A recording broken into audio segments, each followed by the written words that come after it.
Hello and welcome to Truth, Lies and Work, the award-winning psychology podcast brought to you by the HubSpot Podcast Network, the audio destination for business professionals. My name is Leanne. I'm a chartered psychologist. My name is Al. I'm a business owner. And we are here to help you simplify the science of work and create amazing workplace cultures. Yes, we are, but not today, because normally I'd be welcoming... No, not today.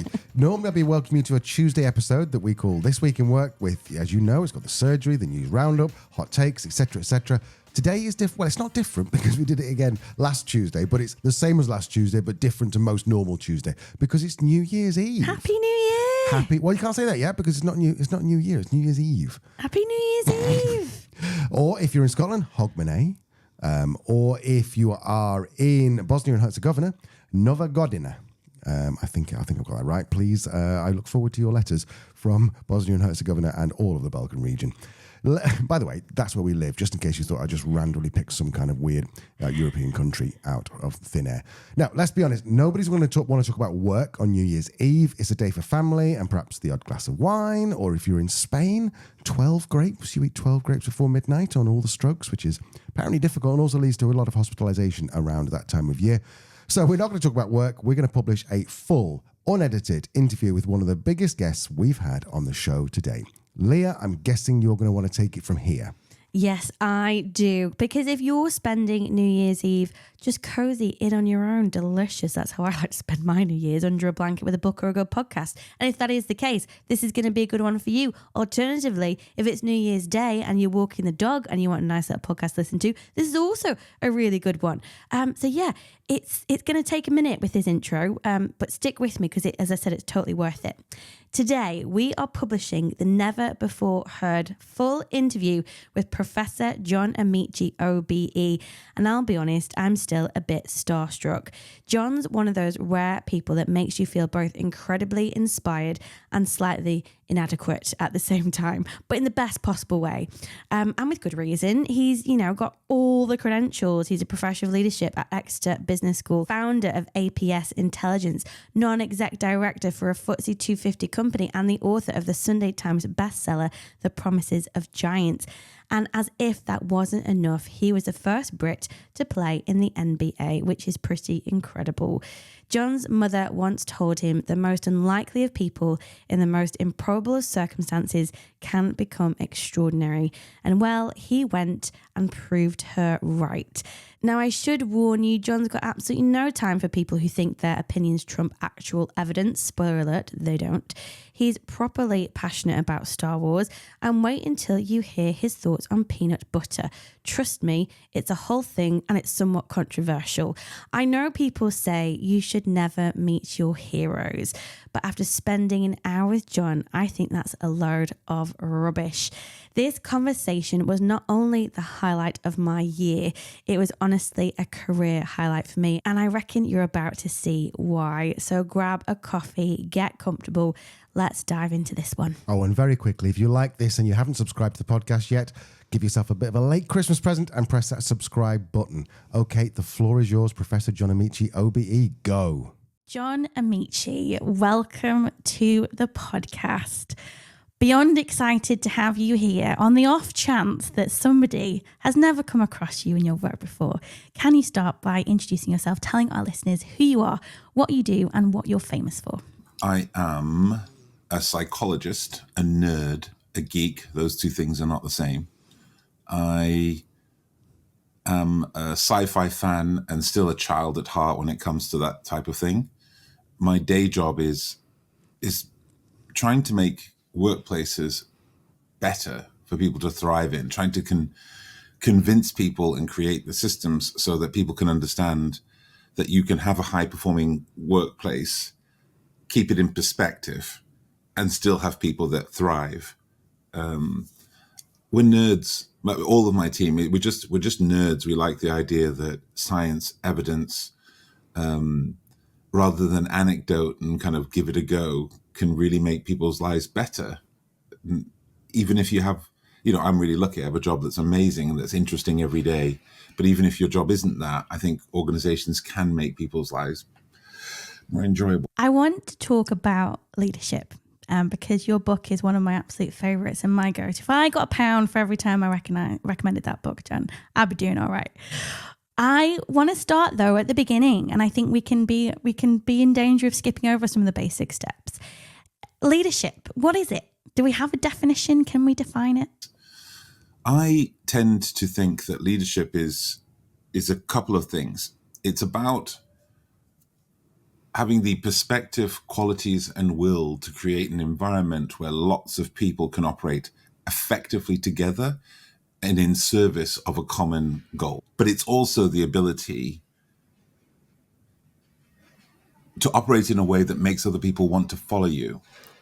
Because so much of the time in leadership, what we really think about is what are the traits. Give me 5 traits that are good leaders. And what we often forget is that there's this thing called social identity theory. This is the nerd part, right? But this is the idea that leadership isn't just about I'm driven, I'm courageous, I'm intellectual, I'm whatever else, ambitious. But it's also about the fact that as a leader, are you the kind of person who makes people, through your genuine and authentic activity, want to follow you? Who makes it easy to follow you? It makes it easy for you to deliver on your brilliance. Most of us have been in rooms where we've had something to offer, but just the nature of the leader in the room, or more probably the manager in the room, has made it so we just didn't want to offer it, or didn't feel safe to offer it, or, you know what I mean? So it's that combination of, yes, some qualities that are important to create space that people can thrive, but also the qualities that acknowledge the individual contributions, opportunity for brilliance of others. You mentioned there, you said, the leader in the room or probably the manager. What is the distinction for you? Is it about proximity? Is it about behavior? What's the difference? I think it's a bit of it's probably an unfair and a bit of an artificial distinction. But I suppose what I mean is you can technically manage resources. That even saying that makes me feel a bit icky in the mouth. I'm sorry. But you know what I mean? You can be one of those people who has a transactional relationship with work and sees people as points in a Gantt chart, and you can effectively project manage. But that to me is a form of pure management. And it's not that it's unimportant, but absent leadership, it's so sterile and threatens to make people feel like widgets of productivity, which is never a successful long-term strategy. So I suppose that's the difference, right? We leaders need management skills. I'm not the CEO of my organization, in part because my boss, who's the CEO, is a better manager than I am. But I have a strong leadership role to play in my organization. And so we augment each other in that way. He also has leadership credentials too. But I do recognize that sometimes you can be technically able to manage individuals within a project and still not be seen in any way as a leader. Moving back to leadership, I mean, if you were a teacher, how would you grade our efforts in leadership in 2023, moving into 2024? Are we grade A students? Well, it's such an interesting question. I've never had it. It's brilliant. There's a group of people who we have to give the must try harder. So their effort is actually absent. It isn't. They acknowledge perhaps that they don't have skills, or they don't even acknowledge that it's important. But they've got to try harder. There's a burgeoning group of people, an increasingly large group of people who are in the kind of, I don't even like to say his name, but the Elon Musk school of things, where his philosophy is really, I'm brilliant. You should want to be close to me. And then I'm like the sun as well as being brilliant. So you should expect to be burnt to a crisp in my presence. And then he discards you. And that's like a natural cycle for him. To me, not particularly sustainable or humane. But there are a burgeoning number of people who, the idea that if you burn out, it's because you don't have resilience. It's because you're not tough enough. It's because it's nothing to do with how they're operating, which is often incredibly toxic. There's this group of leaders who really want to be the very best leaders, and they haven't quite figured out some of the skills are required, because change is a science. This is my mantra at the moment, change is a science. And so creating a psychologically safe space isn't about making nice warm noises or the right kind of face. It's a set of skills, creating trust. These are enabled by very specific behaviors and they don't have those skills. I think it's that combination of things. So there's a distribution in our class, is what I'd say, and very few people are getting an A. What are the biggest misconceptions about what makes a good leader or somebody who's good at leadership? The biggest misconception is really drawn from the way that we create leaders, because we don't really distinguish in workplaces or organizational systems between a manager and a leader. You are essentially just assumed. So that's probably the biggest mistake. We assume that if you are capable of managing a project and people technically, you are probably going to be a decent leader, because that's how we progress people. We assume that everybody wants to be a leader, when really what most people want is the ability to progress and make more money. And the fact you have to manage human beings comes as a kind of, I don't know if it's not even a side benefit, but it's just like, ugh, I've got to have these peas with this amazing meal, but I've got to eat the peas with it. It's just, there it is, and I'll deal with it, but it's not what I really want. So we forget the fact that the same things that make us brilliant technically, the ability to absorb knowledge, to keep it up to date because things change and the science change, and we know new things year on year, the ability to have skills and tools that will enable us to work with different kinds of individuals and lead them effectively, is separate from the idea that we're just very, very clever. Most people are familiar with people like Brian Cox, the physicist with the amazing lilting voice that makes you want to listen to him forever. And Neil deGrasse Tyson in America is kind of an equivalent of that kind of amazing communicator. But what makes both of them excellent teachers is not just that they really know their stuff.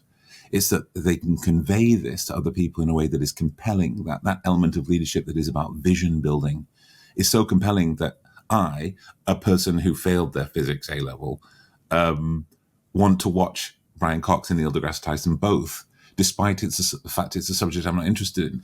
There's a really good example of that.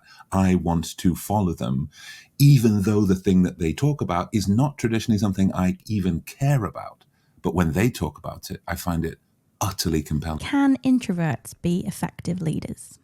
Personality tests they're mostly bollocks. I don't know what kind of language you do on your podcast, but they're just mostly bollocks, right? And they do us a great disservice. They are, most of the people who build these personality inventions will tell you that they've all been updated over the years, and so it's different now. But essentially, they come from a school of thought that personality was immutable. You did your personality test, and that's who you are. And they come from a school that says that you can boil down complexity of human beings into very, very tight packages. When you think about it, some of the most popular personality profiles, like DISC, that DISC was invented by the man who wrote the Wonder Woman comics. I don't know if people know this, but the man who wrote the Wonder Woman comics is the person who invented the DISC. Now, I love comics. You can see in my background, I love that type of fantasy, but I can separate that from anything that should be able to categorize human beings. How on earth did we ever fall for the idea that the complexity and richness of a human being could be captured in a primary color? How did we fall for that? How do we end up with proper, supposedly smart workplaces building their teams on the basis of, I need 2 reds, a green and a blue? How did that happen? How did we get to a place where people thought, oh, no, that woman's far too reflective and thoughtful to be a leader? And look where it leads us. It leads us to a place where bombast, utter certainty in the face of evidence that should change your mind, a kind of invulnerability to the thoughts and feelings of other people, it leads us in the direction of monsters.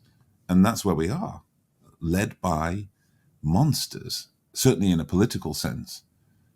And I just think that we need to recognize, all of you introverts out there, I'm an introvert, and my kind of introversion may not represent their kind of introversion. And that's the thing that many people don't understand. It's not just a monoculture. But for me, introversion translates into something akin to, I find human beings really energy expensive. Being in the presence of other people. I'm supposed to go to a concert tonight to see Emily Sandé It's just like this little jazz club, and I really love her. But I may not go because I've had a lot of people in my week, and it just feels, even though I love this thing, it just feels like it's just a bit too much to be with all of those people because it's just very energy expensive.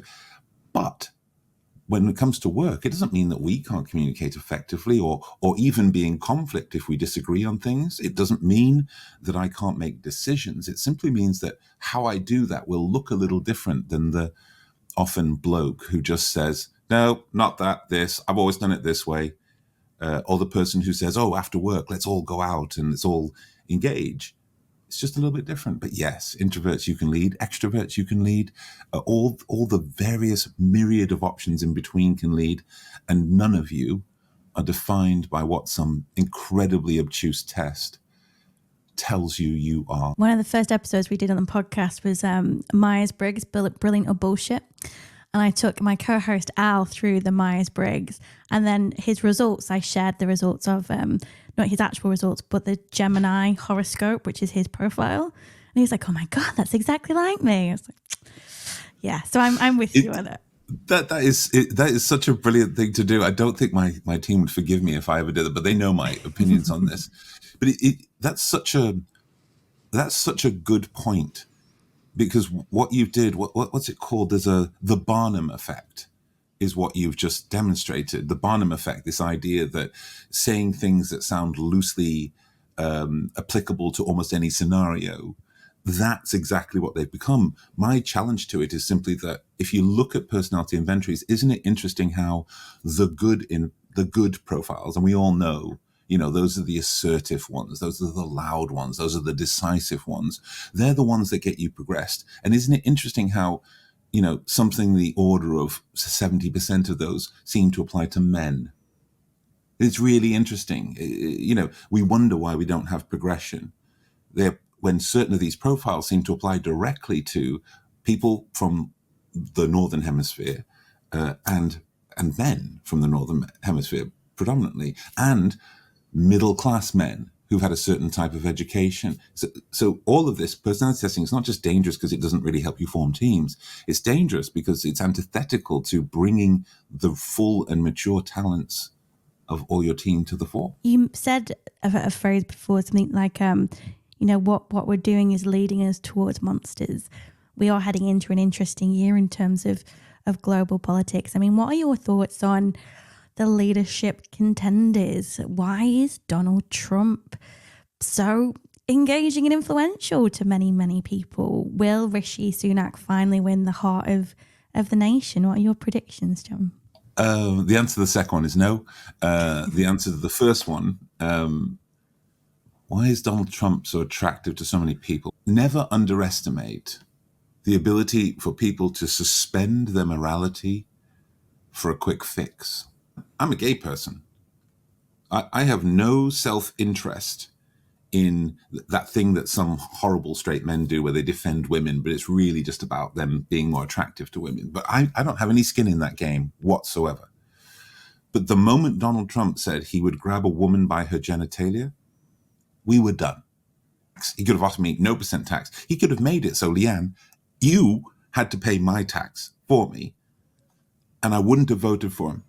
He could have offered me so many things that I think are critical. He could have offered me universal health care in America. He could have offered me a new education standard and food for children, and I wouldn't have voted for him. Because sometimes people have an individual flaw that is so indicative of poison that you must watch it. You must fight it wherever it exists. You know it will lead to the exploitation of human beings. And that any short-term fix you get in some agenda that you have will wreak havoc on other more vulnerable human beings. But you can't underestimate the fact that there are evangelical Christians who are his biggest base in America, who ignore the fact that he has cheated on every person who has become his wife with the next person to become his wife, who have ignored the fact that he would sexually assault women and boast about it, make fun of disabled people, and boast about it. And these people would purport to be Christian, but what they're doing is just focusing on that one thing they want, the overturning of Roe versus Wade or something else. That's one reason why people follow this man. The other reason is that when systems are under pressure, whether it's a society or community, we stop being interested in nuance and complexity in our leaders and start being interested in things that seem certain. Stop the boats. Build that wall. We want the things that are certain and aligned and send out flares of messages that say that this person is aligned with a fundamental sense of who we are. So one of the frightening things about people like Donald Trump, things like a number of our former and current prime ministers, is actually that it's an indication of what people truly believe. There's many people who think, and I hope you haven't had to deal with any on your show, but there's many people who think that, this whole thing about gender equity's gone a bit far, hasn't it? I mean, look, there you are. You've got your own podcast now. What more do you want? There's many people. Look, there's a CEO over there, or there's something. There's like 3 or 4 directors, and haven't gone too far. Same thing with black people. Same thing with disability. Do we really need ramps at every door? Should we really be making reasonable accommodations? There are lots of people who actually believe this, but they can feel a lot better about voting because nobody sees them do it when they slip into that ballot. And they can tell everybody they didn't vote, even as Donald Trump will win the presidency, perhaps in a landslide this year. It's terrifying. It's disappointing. There's hope, by the way, there's hope. It's just a little longer term than many people imagine. I hear viewpoints like that. I hear, but it's better now for women, right? Or, oh yeah, but it's, being gay now isn't as bad as it was 30 years ago. Or from a more skeptical perspective, who's representing me as the white, middle-class, straight man? How do you deal with those types of viewpoints and objections to trying to drive progress in equality and inclusion, diversity? I wouldn't be a psychologist worthy of respect if I supported other people's delusions.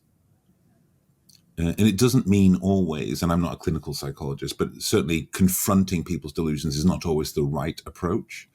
But certainly you shouldn't support people in sliding into a delusion. And so if other men, think that the world has suddenly turned against them and that the opportunities for them are twisted now and diminished, I often suggest to people say this in workplaces to me all the time, well, what about white men now? Is it really... my chances seem to be curtailed. And I tell them this. I tell them, if your workplace is biased against white men, it is terrible at it. It is not good at it. Because if you look around the structures of your organization, it is clearly not the problem. What I remind people like that is there is an enemy.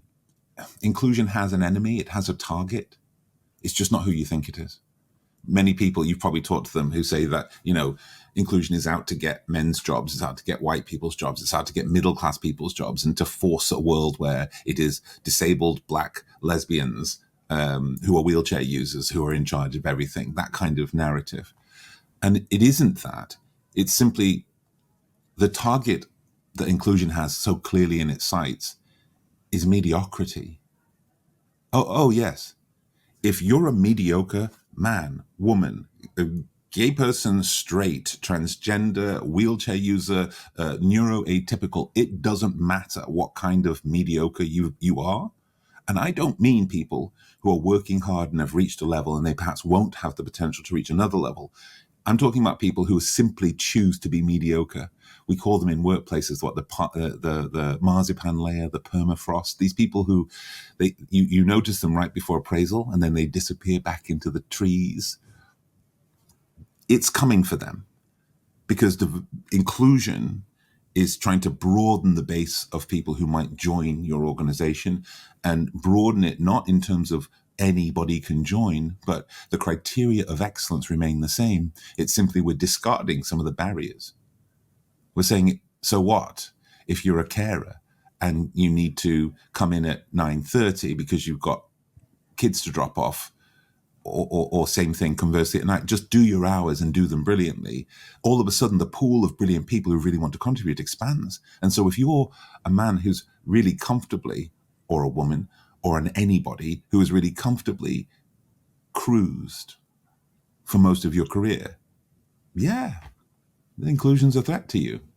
Because somebody else who really wants to drive and do well wants your role, and any organization worth its salt wants that person in your role. I want to ask you about your book, The Promises of Giants. It's one of my favorites. I mean, I love how it's set out, and I know must hear this all the time, how it's set out, how personal it is, how you mix the lessons with the personal anecdotes and experiences in your life. And the book, that's the premise. If someone hasn't heard of it, it shares with readers what they can do to, first of all, to fill the leadership void, and then leads on to the 14 promises. But let's start with the void. What is the leadership void that you're seeing, and what impact is that having on organizations and on individuals? Yeah, it's the abdication of the responsibilities of power, even as people embrace the benefits of it. So again, we talked about people like Donald Trump and Rishi Sunak and others, right? Boris Johnson. These people embrace the power in a very, what's called in the literature, it would be called something like the personalized power motivation. I like power because what I can do with it for me.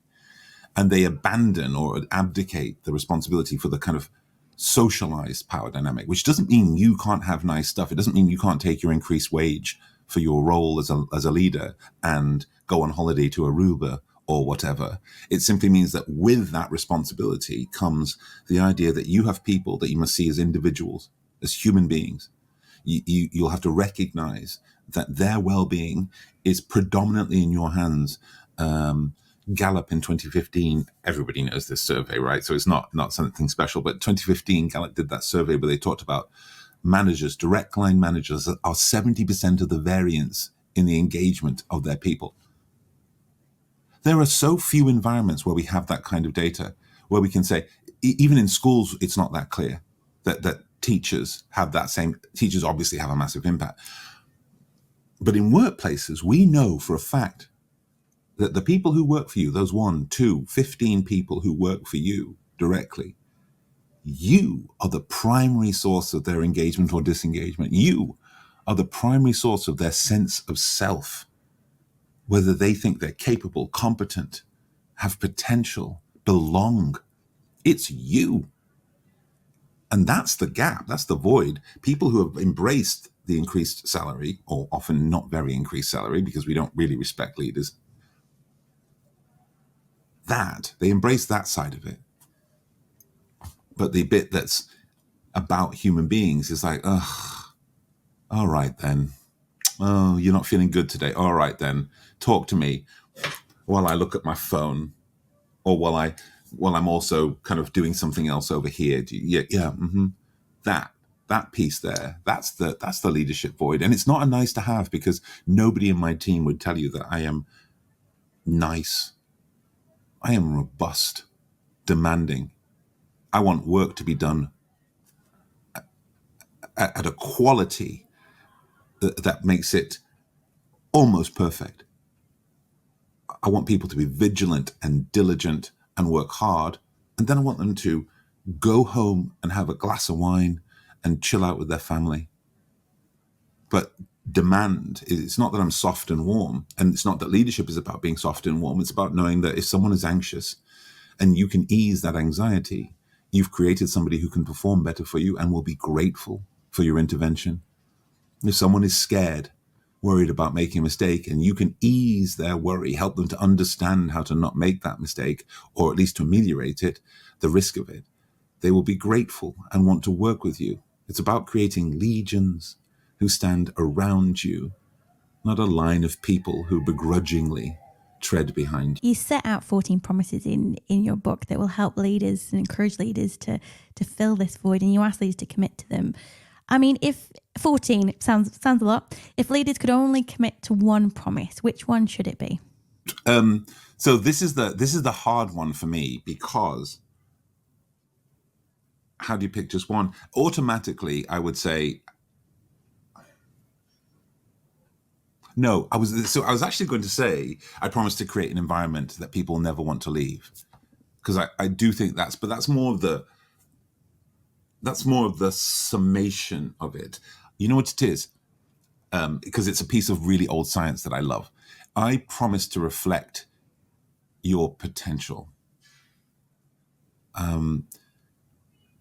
Again, leaders don't realize sometimes their impact. That's why it's called the Promises of Giants, because I'm a giant, clearly, like a actual real life giant. And so people think the book, The Giant, is in reference to me, but it's not, Leanne. It's in reference to you, Leanne. It's in reference to every person who it's you are the giant that I'm referring to. And I promise to reflect people's potential. It's so wonderful because it's the idea that really good science started in 1902 with Charles Cooley. I talk about it in the book. And then I always forget the second researcher, but it's Rosenthal and somebody who did some research in the 1960s, where they went into schools and they gave kids tests to determine whether they would thrive or struggle in school. And they told the teachers the results of the test, but they didn't tell the parents or carers, and they didn't tell the students themselves. They came back some months later, some year later, and found out that these kids aligned perfectly with the test. The kids who had said were thriving. The kids who were kind of average down to struggle were average down to struggle. That's really useful because psychology, having that kind of test, means we can change schools. Unfortunately, the test was made up. They'd randomly assigned the kids to the groups. So how could it be that when you asked the children, they all knew which group they were in? It wasn't because the teachers had abdicated their responsibility to the less well-inclined kids for school. It was simply that all of us, all the time, reflect back what we think of the person opposite us. And some of us, it's not very consequential because our power means that our contempt of a very senior leader who happens to be breezing by is almost unnoticeable to them. But when we're the senior leader, when we're the giant, the reflection we hold up to people is so massive. And so we wonder why sometimes certain people who we always knew would never be any good turn out not to be any good. And it's not just because they lacked some specific skills. It's because we decided that they would never be any good. And succeeding in the face of a leader who is experienced and skilled and whose face betrays in every moment that they think you are terrible is incredibly difficult. And that's why reflecting your potential is perhaps the one that I think is the most substantive if people just embrace it. Is there a promise that you find the hardest to keep? Hoover the Landing. Hoover the Landing is the epilogue. It's a story in the book that almost, I should say, I think it's important to say that this book is mostly my mother's and not mine. I teach at the University of Exeter Business School, and I was in a seminar there. I was teaching a seminar there it was last year sometime. No, maybe a bit earlier than that, maybe 2 years ago, when the book first came out, and one of the students had read it. They had no choice. And they'd read it. And this young woman, she's a much maligned foreign student. Apparently now we shouldn't have those either. But she had come from China, and she said, I need to tell you that you're not the star of your book. I was like, oh, that's a spicy way. That's a spicy way to start this. I was all right. I mean, it's complete. I knew it was right. But she said, your mum is the star of the book. And I was like, that's it. That's exactly right. This book exists because I want everybody to meet my mother. And Hoover the Landing was her. It was her way of saying that all of us, we talk about, our rhetoric is often very strong about what we believe. But whenever it's tested with an action that is unpalatable, we don't do it. So, I used to tell my mother as a child that I loved her all the time, but I would often not complete my jobs, my chores that I was given.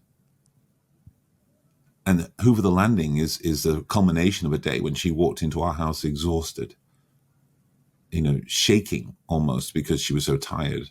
And I'd stayed up to throw my arms around her in a very dramatic way. I like a bit of drama, and say I loved her. And she didn't really respond to it because she was looking around my shoulders all the time at the house. And then she asked me, did you do your chores? Did you hoover the landing? That was my job for the night. And I said, no, but I love you so much. And I want to stay up and tell you I love you. And she just pushed me away and looked at me and said, love, if you love me, you'd hoover the landing, because it's doing the crap that we don't like, but is important for other people, that is the indicator of the depth of our actual emotion, not just talking that game. So the thing that is easy for me to do is come onto something like this and talk to you about leadership and all the tenets and what I think is important. And the hardest thing for me, like many people perhaps, is that when we finish talking, I've got to demonstrate it. I agree. Your mum is the star of the book. Your student wasn't wrong, if slightly blunt in her delivery. You share a lot of proverbs in the book as well that really resonated with me. But was there a reason that you use them in your writing, or you use them in the book? And do you have a favorite proverb? There's a few things that I've said that have become kind of things that people associate with me, and they are mine. But most of the stuff, and I do tend to try and tell people this is not mine, is other people. So I love the idea of that. There's an Igbo proverb that says, when axe meets wood, only the axe forgets. It's a lovely metaphor for power, and a reminder for those of us who have more power, more steel, perhaps, that when we interact with other people with less steel, although we may make a loud noise and we walk away unblemished and the other won't. So I love that one. But I was smiling because I love Criminal Minds. Have you seen that TV show, Criminal Minds? No. I love watching it. It's about the FBI's behavioral analysis unit. I had the opportunity to go in and I didn't do anything with them, but just to observe many, many years ago. Just really cool. And they always start and finish their show with a quote. And there is a shocking number of quotes that I quote that is simply the product of having watched Criminal Minds. So people think it's super deep, but actually it's series 3, episode 7, end of the show. That's where it came from. It wasn't super deep. But I mean, sometimes if it works, it works. I remember, I think I've said a few times, that RuPaul Charles is possibly one of the greatest philosophers of our time. If you can't love yourself, how the hell are you going to love somebody else? And there's so many other lessons that carry over. So yeah, it doesn't always matter where it comes from, if it serves its purpose, and that's the right thing. I mean, you talk a lot in the book about, as you say, you describe leaders as these giants. You say there are no breaks for giants. Is this asking too much of our leaders, particularly given the turmoil of the last few years? Are we putting the mental health of business owners, of leaders, at risk by setting these types of expectations? I think there's a duty of care that is very tightly associated with high performance expectations. We want our people to perform. We want that to happen sustainably. You and I both know that people complain endlessly about churn, about people leaving organizations and the cost of hiring and the cost of induction. So it's a very practical concern to say to people, I think given the impact of managers we know on individual people in and outside of work, there's really good data on the impact of managers and the experience of people even when they're not at work. People are happier outside of work when their manager in work is better skilled in terms of leadership. That's an amazing thing to consider. So under those circumstances, it's only right that we demand a set of core skills, right? That's why psychologists have to be registered. Because otherwise, what if I just decide to dabble in someone's brain and I'm not up to skill and I haven't done the work I'm supposed to do? Dentists, they sit on a register because I don't really want somebody diving through my mouth with a drill who hasn't met the standards, and more than that, kept up with the standards year on year, right? Because most of them, certainly psychology and dentistry and medicine, they require continual learning.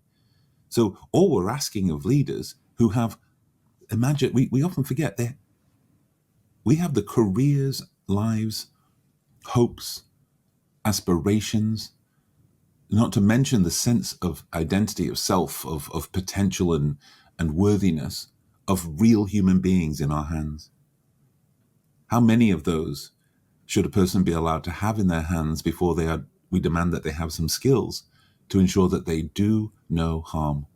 At the very least, that's the bottom line, right? It's not even that's not aspirational. It's just don't hurt these people, because work shouldn't have a body count.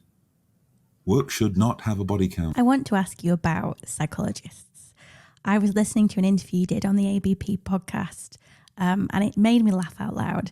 You shared your I'm with you way, John, but I mean, you shared your frustrations around recruiting psychology graduates, and you made a call of action to universities, and you said, how about producing some psychologists that can talk to a bloody human being?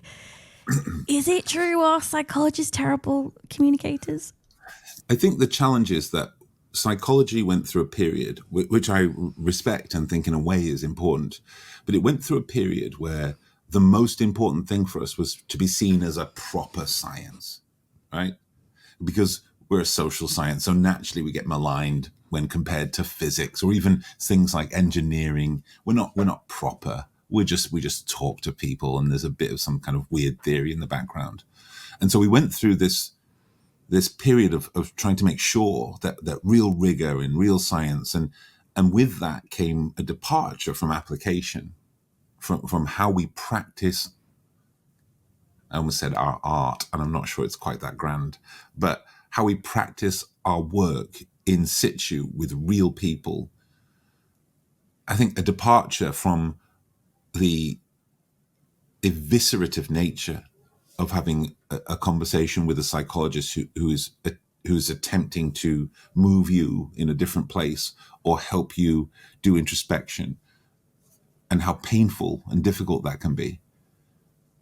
And so what I'm looking for is to produce psychologists. Yeah, it's important to me that you understand the rudimentaries of statistics. It is important to me. But increasingly, because of generative AI and other things, if I want to, I can get a spreadsheet, and with my rudimentary and my understanding of statistics is not that of a graduate nowadays, but I can use AI to create the analysis that I'm looking for. But then the thing that I can do is interpret and apply, and I can apply it to a business that has 2% margins in the built environment, construction or architecture or something like that. And I can apply it to a company with a matrixed organizational structure across 3 or 4 different geographies with 2 different internal languages, because I know this breadth of things. And then when it comes to talking to people, I can sit in a room full of people who don't know anything about statistics, and I can help them understand what this means, why it's important, and what you should do with it.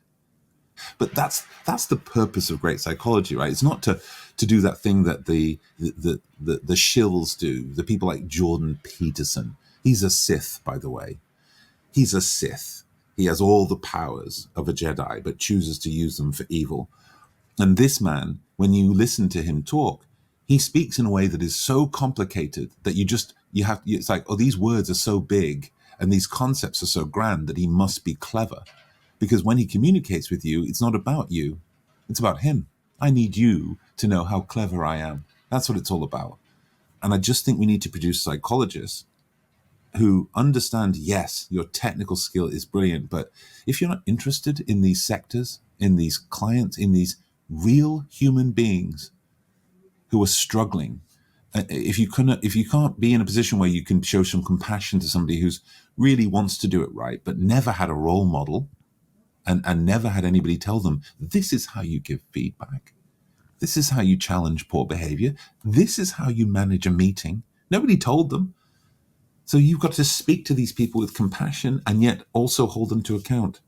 So it's not that we don't have anybody who does that. There's some brilliant people out there who do it, colleagues of mine, friends of mine, people like Adam Grant, who's very famous and really brilliant in America and such a great communicator. In Britain, we've got people like Bina Condola, who many people don't even know, but is really, he's got a consultancy doing his thing and is really great at it as well. Really human and brilliant and compassionate, all wrapped into one. The market is being flooded. When I graduated back in 2008, people in culture, mental health at work, well-being, leadership wasn't always talked about that openly.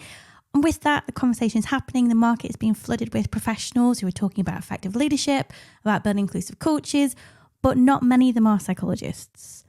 Why is that? And are psychologists, occupational psychologists, under threat? I don't think we're under threat. It's such a great thought. When you said that, suddenly I thought of us all in like a herd on the plains, worried about being stalked by the predators of non-psychologists. I not everything requires a psychologist. Everything, I think, requires academic rigor. And that doesn't mean elevating my language so it's so clever you don't really understand. But I just mean follows the evidence-based practice approach, doesn't do that kind of, hey, oh, your problem's this, why don't you try that? That kind of ad hoc cowboy approach. So that kind of part of it, I think, is important. I think you can have that even if you're not a psychologist. I don't think it's reserved to the kind of social sciences to use it. But I do think we should be held to account for making sure that that happens.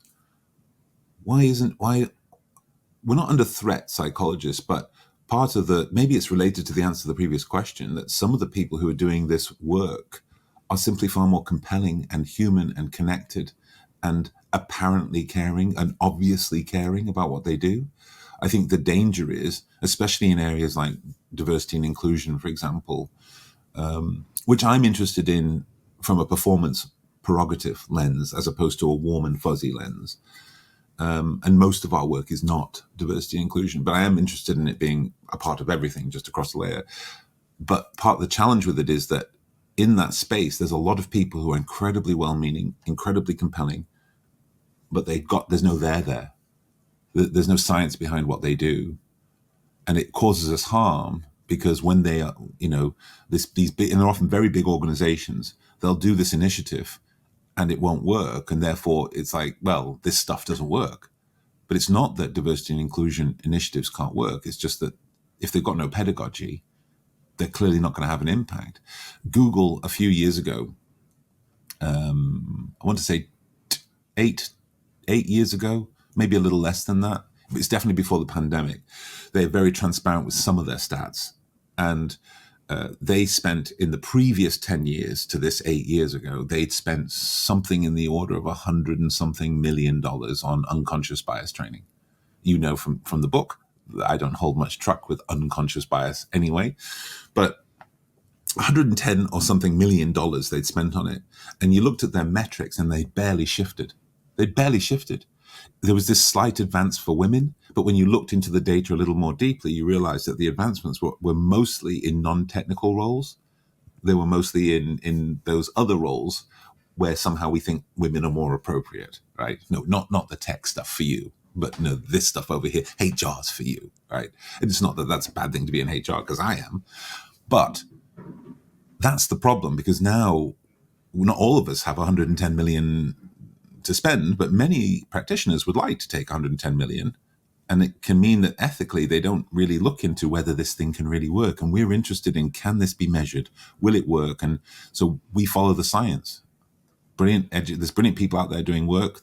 If we follow that science and the pedagogical approach, there's more chance the stuff will work. What is it that I need to understand about young John Amaechi to perhaps better understand the man that I'm talking to now? I've never fit in. I said that in the present tense, which is interesting. I shall talk about that with my therapist. When I was younger, I never fit in anywhere I went. I was always the outlier. And my whole life, I have known that I'm a monster.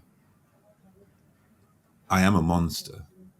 It's not what I think of me, but in this world, what other people think of you regularly is really an important indicator of how you will be treated. And so I don't leave my house very much. I'm very, very privileged. People should know this. This is not a sob story. I'm incredibly privileged. I live in what I suppose is a penthouse in Covent Garden, right? And in Covent Garden, in my postcode, there are 26 people. Up until a few years ago, my neighbor was Andrew Lloyd Webber. It's that kind of place, right? So not a sob story. But I don't leave my house because I hate the way I see myself reflected in the faces of people I meet. it's a wonderful, confusing mix of about 20% of people who've seen something that I do follow me on LinkedIn or read my book. I once was stood on my terrace here and just peering down into the courtyard, and this woman looked at me. She was like, John Amaechi, and she reached into a bag and waved my book at me. And it was a really amazing day. I ran down and I talked to her and signed it. But that's about 20% of the time. I think perhaps a little bit less than that, because I'm not quite as famous as I wish I were. And the rest of the time, I terrify people. It's as if I'm the super predator, wandering the streets amidst a crowd, and everybody operates around me with incredible caution. I walked around the corner of the courtyard. It was early in the morning, and this was last year sometime, but it happens fairly often, something like this. I walked around the corner, and it wasn't like I walked right into this couple, but there was a couple walking towards me, and they both were holding coffee cups from the local coffee shop that we have here. And as I walked around the corner, she was talking to her partner, I assume, and then she looked up and saw me, and she dropped her cup. And it's like, I'm a monster. People follow me around shops, fearing that I will steal something and run away. I get into lifts with people because I'm in a lot of very nice offices of our clients. And so I get into these lifts, especially in Canary Wharf. Sometimes the journey feels like it's 6 minutes. So you're trapped in a steel box for what feels like 6 minutes, even though it's only a minute probably. And I get into these places, and very often, and without even them knowing it, a woman will take her handbag from the shoulder closest to me and put it on the one furthest away. Men will often, because they're wearing suits, I don't wear suits, will put their hand on their breast pocket where their wallet is. And after a while, even though I know that I'm a nerd who likes Greg's steak slices, Yorkshire Gold, and Star Wars, there's no way that I can't also understand that image does not translate to the world around me. And what they see is a monster. And if you've been a monster your whole life, from the age of 6, as I towered over my primary school people, your empathy for others who are othered, your empathy for people who are also seen as defective or broken or somehow not one of us, is peaked. I mean, in terms of that, when it comes to leadership, is empathy the key? Or maybe better asking if you could just wave a magic wand and just eradicate something in leaders, whether it's behavior, a trait, an approach, is there anything that you just think if we just got rid of that, or we just got that right, it would all click into place? If we could mandate self-awareness, many of the problems would dissipate or be more easily managed. Great harm is done to other human beings by people who don't know themselves. Even greater harm is done to vulnerable, but all human beings, by powerful people who think they know themselves well, but don't. And that is the case, by the way. And this is not my work. This is Tasha Eurich. She's really brilliant. She does great stuff, really accessible kind of. She writes in a really accessible way. So a proper example of a scientific writer who doesn't try to bamboozle you. She's done great articles in HBR and things like that. And she talks about the fact that most people think they're self-aware. Like, if you ask people, are you self-aware? Most people, it's like 95% of people say, yes, I'm self-aware. But when you actually do some probing questions, she's got this big set of people. I don't know why I couldn't remember what that's called, but a big group of people that she's done this inventory on. And she's discovered that when you ask people, that 95% say they're self-aware, but when you actually probe a little bit, 10 to 15% of people are self-aware. And so that this gap is damage that's just waiting to happen. And then the other part is that she talks about internal and external self-awareness. The idea that internal is that we know our values and our principles. So we'll probably know the name of something that's important to us. It's a value, it's a principle, and we'll know that. And it really will. I'm not even maligning it. It really will be very important to people. But external self-awareness is how those principles interact with the world outside, how people receive those things. And so the story I often tell is the idea that every one of us, every person listening to this has met this man, and it will be a man, who said to you the first time you met them, the thing you need to know about me is, this is a declaration of internal self-awareness, right? The thing you need to know about me is that I'm direct and honest. And everybody listening to this right now knows that man is an asshole. And it's not that he means to be. It's simply that he's unaware that direct and honest for him comes across as thoughtless, callous, cruel to other people. If we could remedy this, two things would happen. One, people would understand the harm that they're doing and would want, because I do believe most people don't want to do harm, they'll do it less. But also, the people who continue to do harm will now know that they're a different kind of actor. They're not actually people who are unaware of the harm they're doing. They know the harm they do, and they're choosing to sustain it despite the fact that they've got an alternative. And that's why I think that self-awareness piece would be so huge for us, because we can respond differently to people who we understand are actually evil, not incompetent. What a soundbite to leave that on. My goodness. I mean, before I do have a very couple quick fire questions, close eye on the time, so I'm going to rattle through these. John, what is your favorite book? I have to go with Whistling Vivaldi by Claude Steele. It is right here. It's a brilliant book on stereotype threat. Is peanut butter better in the US or the UK? Oh, it doesn't matter where you get it. Peanut butter is better when it's unhealthy versions rather than the healthy version. My sister only has the healthy version in her house, and I will not eat it. Whereas I, once a month probably, buy a big jar of like Skippy or Jif. It does not matter, which is, I do believe, mostly sugar, and I eat it with a spoon. Crunchy or smooth? Always smooth, because this is not about, look at the gaps in my teeth. I can't afford to eat the crunchy. I'll end up with those things in my teeth for the next 3 weeks. So it's got to be the smooth. If anyone hasn't watched Star Wars, not mentioning anyone in particular, but what watching order would you recommend? So you always start with A New Hope. I know it's the middle technically of the trilogy, but always start with A New Hope. And you'll meet R2-D2, this bloke here. You'll see lots of grown-ups waving around lightsabers. It's epic. Start with A New Hope, and don't listen to the people who tell you that Star Wars has been ruined. Just remember that the first original Star Wars, they were designed for kids.